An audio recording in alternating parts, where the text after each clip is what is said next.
Hello 11th class, welcome back on साया commerce classes. सो 11th class मैं आपके सामने फिर हाजिर हूँ अकाउंटेंसी के एक और न्यू वीडियो के साथ। अकाउंटेंसी में हम डिस्कस कर रहे थे chapter number 1 introduction to accounting. So today we will discuss about basic accounting terms. Hope student अभी तक जितना भी इस चैप्टर के अंदर हमने किया है, एक क्लास और बाकी है, नेक्स्ट क्लास के अंदर चैप्टर नंबर 1 कंप्लीट हो जाएगा। सो अगर आपने अभी तक वो वीडियो नहीं देखी तो फटाफट से प्लेलिस्ट में जाएं और देख लें। आज हम डिस्कस करेंगे कुछ बेसिक अकाउंटिंग टर्म्स जो हमें अकाउंटिंग के अंदर यूज़ करनी है जब तक हमें अकाउंटिंग पढ़नी है या अकाउंटिंग यूज़ में लेके आने हैं। Okay, so let's start with first basic term, business transaction. Business transaction, क्या आप अकाउंटिंग के अंदर या किसी भी बिजनेस के अंदर बिजनेस ट्रांजैक्शन के बगैर उसको बिजनेस कह सकते हो? जब तक कोई भी इकोनॉमी एक्टिविटी नहीं करोगे ताकि आप किसी भी बिजनेस की फाइनेंशियल पोजीशन का पता कर सको या उसके ऊपर इफेक्ट डाल सको। ठीक है, इकोनॉमिक एक्टिविटी वो एक्टिविटी होती है जो किसी भी बिजनेस के अंदर कोई भी ऑपरेशन वगैरह से रिलेटेड लगा के चलो, या कोई भी ट्रेडिंग से लेके चलो, या कोई भी प्रोडक्शन से लेके चलो, या सेलिंग एंड बाइंग से लेके चलो, वो इकोनॉमी एक्टिविटी होती है। उन सब का इफेक्ट पड़ता है फाइनेंशियल पोजीशन के ऊपर।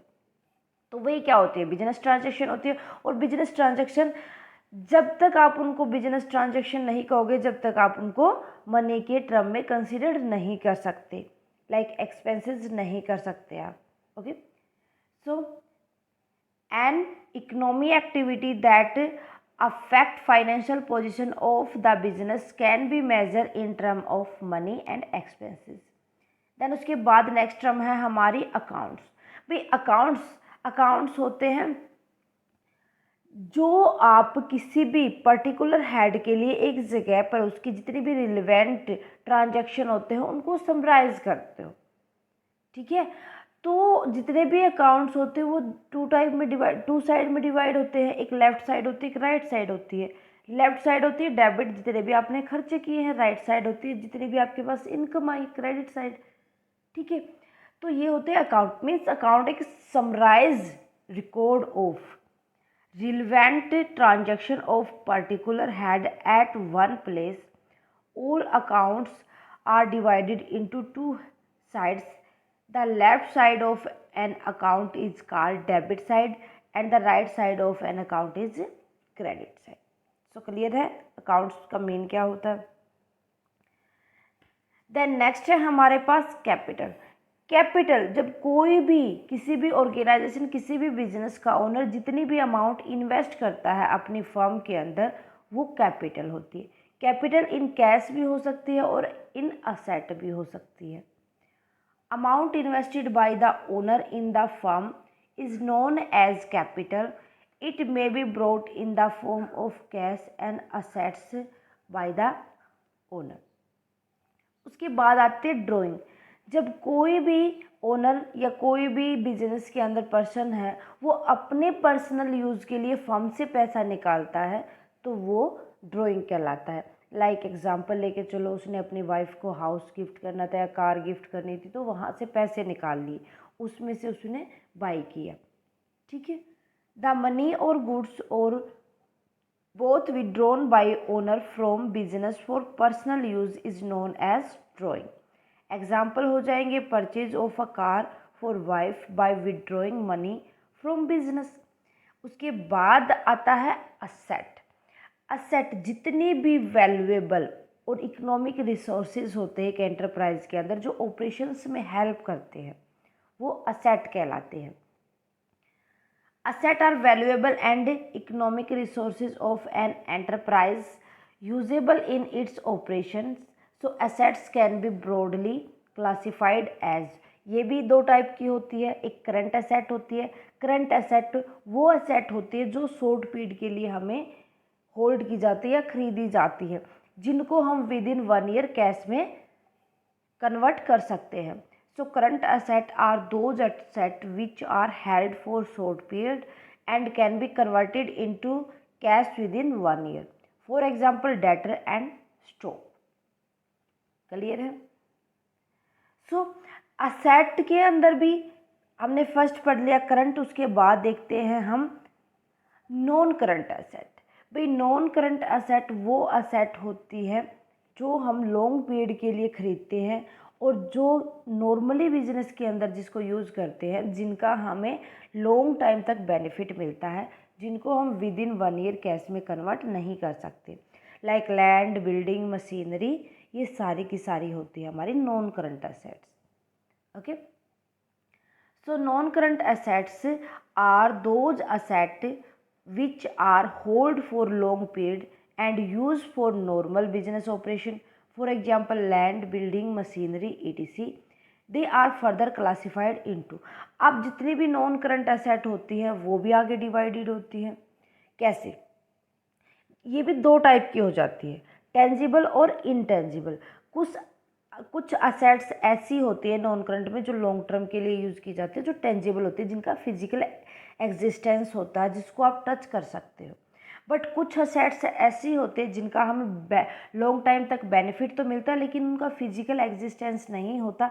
ओनली जितने भी उनके ऑपरेशंस होते हैं उनको हम फील कर सकते हैं, लाइक गुडविल, पेटेंट, ट्रेडमार्क।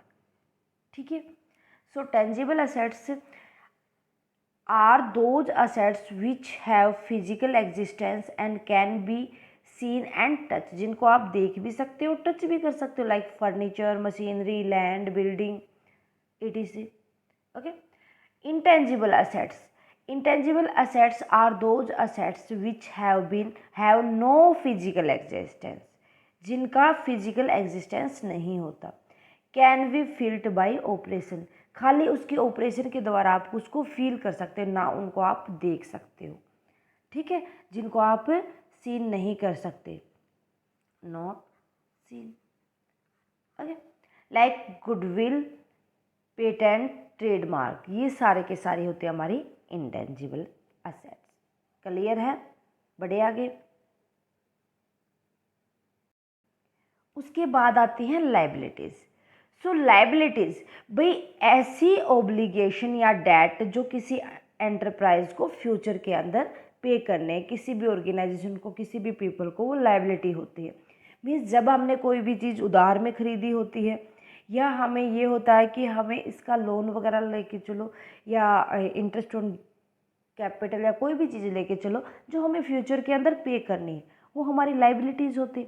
ये भी फर्दर 2 टाइप की हो जाती है, current liability, non current liability. देखो, करंट का मतलब ये होता है जिनको आप विद इन 1 ईयर आपको पे करना होता है, या असेट पे बात करें तो जिनको आप विद इन 1 ईयर कैश में कन्वर्ट कर सकते हो। नॉन करंट ऐसे होते हैं जो after a 1 period, means for long period के लिए हमें पे करना होता है, जैसे लोन, बैंक लोन वगैरह आ जाते हैं। ठीक है, जितने डेटर्स होते हैं, डेटर्स वगैरह आ जाते हैं। Okay, so liability are obligation or debt that an enterprise has to pay after some time in future, जिसको आपको कुछ टाइम के बाद फ्यूचर के अंदर पे करना है, वो हमारे डेट, उधारी हमारे ऊपर, वो हमारे ओब्लिगेशंस। ठीक है, liability can be classified as current liability. भाई करंट लाइबिलिटी जो ऐसी लाइबिलिटी हमें जिनको विद इन 1 ईयर ही पे करना है, ऐसे ओब्लिगेशन, ऐसे date like creditor, bills and payable. Current liability are obligation or debt that are payable within a period of 1 year. For example हो जाएंगे इसके लिए creditor, bills payable, etc. फिर आते हैं हमारे नॉन करंट लाइबिलिटी, भाई जो लॉन्ग टाइम के लिए होती है। नॉन करंट लाइबिलिटी जो आफ्टर 1 ईयर हमें पे करनी है। Non current liability are those obligation और debt that are payable after a period of 1 year, like example आके अंदर आ जाएंगे बैंक लोन, डेटर्स। ठीक है, तो ये सारी की सारी कुछ बेसिक टर्म थी, इतनी ही नहीं है, इतनी नहीं है, हमें और भी डिस्कस करनी है जिनको हम नेक्स्ट क्लास के अंदर डिस्कस करेंगे। ये हमारी कुछ ऐसी टर्म्स है जो आपको जब तक अकाउंटिंग पढ़ोगे जब तक इनको याद रखना है। क्लियर है? तो स्टूडेंट आज के लिए बस इतना ही, मिलते हैं नेक्स्ट क्लास में कुछ और बेसिक टर्म्स के साथ। आने वाली क्लास को मिस ना करें, आज वाली क्लास को परफेक्टली समझ ले, क्योंकि ये बेसिक टर्म ही समझ नहीं आई तो अकाउंटिंग लेने का कोई फ़ायदा नहीं है आपका। Okay students, so students class कैसी लगी मुझे कमेंट करके बताएं। क्लास अच्छी लगे तो प्लीज़ लाइक और अदर स्टूडेंट्स के साथ ज़्यादा से ज़्यादा शेयर करें। अगर आप चैनल पर नए हैं तो फटाफट से साया कॉमर्स क्लासेस को सब्सक्राइब कर लें और बेल आइकन को दबा लें ताकि आने वाली क्लास की नोटिफिकेशन आपको मिल सके। Thank you very much student, bye bye and take care.